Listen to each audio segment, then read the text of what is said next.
Hello guys, मेरा नाम है गौरव और आज है 10 जुलाई। जैसा कि आपको पता ही है, मैंने पिछली वीडियोस में बताया था कि 6 जुलाई की हमारी फ्लाइट है सिडनी से दिल्ली, पर वो फ्लाइट हमें कैंसिल करवानी पड़ी। उसका रीज़न है कि 4 जुलाई को एक मेडिकल इमरजेंसी आ गई थी, जिसके कारण हमें रिस्केड्यूल करवानी पड़ी। तो 6 जुलाई की जगह अब हम 14 जुलाई को आ रहे हैं। रिस्केड्यूलिंग एयर इंडिया के साथ हमारी फ्लाइट थी, तो उसका ज़्यादा नहीं है, 4,000 पर बंदा लगता है। काफ़ी ठीक है, नॉमिनल चार्जेस हैं।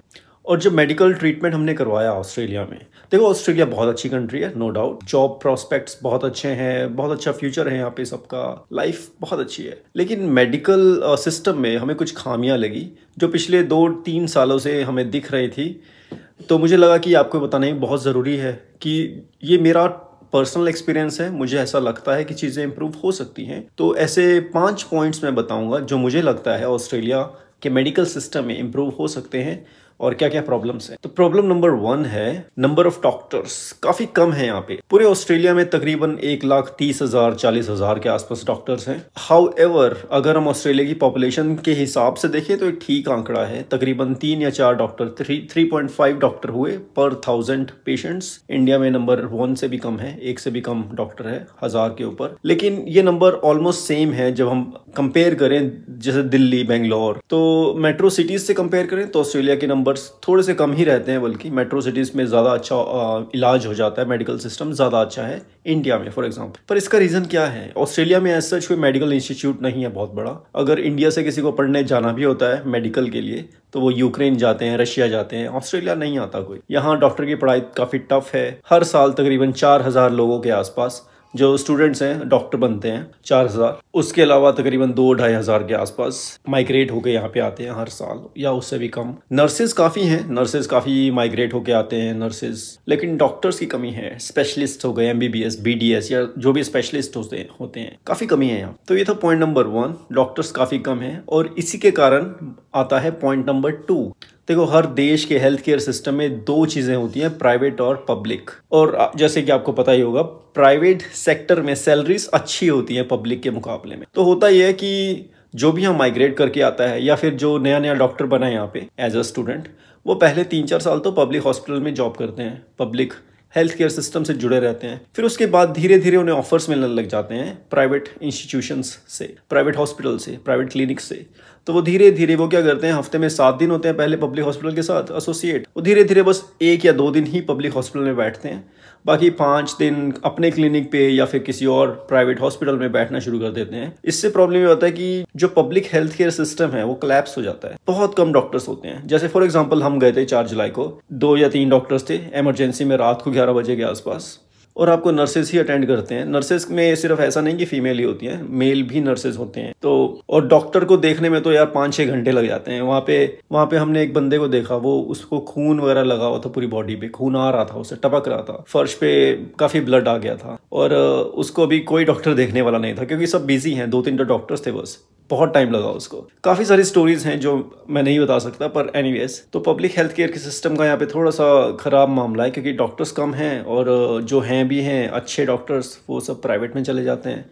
1 या ज़्यादा से ज़्यादा 2 दिन पब्लिक में बैठते हैं, बाकी 5 या 6 दिन अपना प्राइवेट कर। तीसरा जो प्रॉब्लम मुझे देखा वो ये है कि जैसे इंडिया में क्या होता है ना, आप मेडिकल हॉल पे गए और उसको बोल दिया यार मुझे फीवर है, तो वो आपको दवाई दे देते हैं। यहाँ ऐसा नहीं है, यहाँ आपको GP के पास जाना पड़ेगा जो जनरल प्रैक्टिशनर होते हैं, पर वो दिन में ही बैठते हैं, सुबह 9 बजे से रात के 7-8 बजे तक। उसके बाद क्या, तो रात को 6-7 बजे के बाद आपको इमरजेंसी में ही जाना पड़ता है, या प्राइवेट इंश्योरेंस हो तो प्राइवेट हॉस्पिटल में जाओ। तो एंटीबायोटिक्स नहीं देते यहाँ पे मेडिकल हॉल, उसके लिए आपको प्रिस्क्रिप्शन चाहिए डॉक्टर से। तो आप GP के पास जाओ, या फिर अगर रात में कुछ प्रॉब्लम हो गया 8 बजे के बाद तो आप भागो इमरजेंसी में। तो ये थोड़ा सा मुझे प्रॉब्लमेटिक लगा यार। कुछ जैसे फीवर की होती हैं, कुछ ओवर द काउंटर मेडिसिन भी होते हैं, जैसे पेंडोल वगैरह मिलती हैं, पैरासिटामोल, पर वो इतनी इफेक्टिव नहीं है। 500 mg की मिलती हैं, बोलते हैं 2 या 3 ले लो एक साथ, वो बात नहीं बनती उससे भी। तो तीसरा पॉइंट है मेरा ये कि एंटीबायोटिक मेडिसिन हैं वो नहीं मिलती बिना प्रिस्क्रिप्शन के, ये पेन है, मुझे ऐसा लगता है। चौथा एक प्रॉब्लम बताता हूँ, कुछ लूप होल्स बताता हूँ। फॉर एग्जांपल क्या होता है, आप GP के पास गए,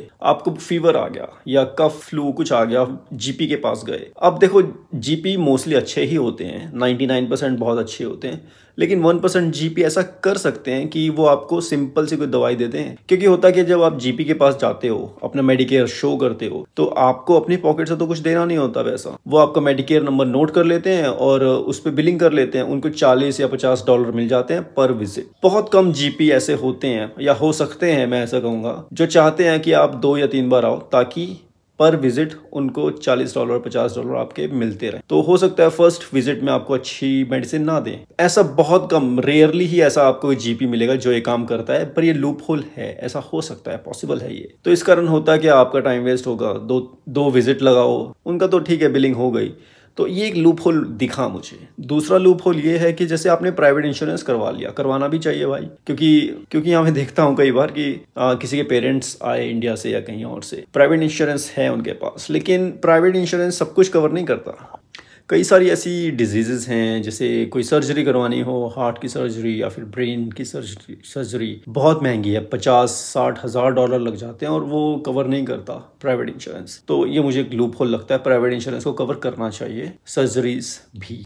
और आखिरी पॉइंट जो मुझे सबसे ज़्यादा पेनफुल लगता है वो ये है कि ऑस्ट्रेलिया में बिलीव करते हैं डॉक्टर्स, वो बड़े रूल से चलते हैं कि अगर आपको कोई बीमारी है तो वो रूल बुक के हिसाब से सोचेंगे कि क्या दें इसको कि ठीक हो जाएगा, ना कि ये कि पेशेंट की हालत कैसी है। तो फॉर एग्जांपल जब हम गए थे इमरजेंसी में, तो अब होना ऐसे चाहिए था कि यार इमरजेंसी, क्योंकि हम इसलिए गए क्योंकि सिर्फ वही ओपन था रात को और कुछ ओपन होता नहीं है। उन्हें ओरल मेडिसिन दे देते तो उससे काम चल जाता, पर वो सबको ही ड्रिप्स लगाए जा रहे थे, जो मुझे थोड़ा सा बुरा लगा कि आप पेशेंट को देखो, उसकी सिचुएशन को देखो और उसके बाद देखो कि आप ओरल मेडिकेशन से सही कर सकते हो तो ठीक है, वरना उसके बाद ड्रिप लगाओ। पर वो सीधा ही ड्रिप लगा देते थे।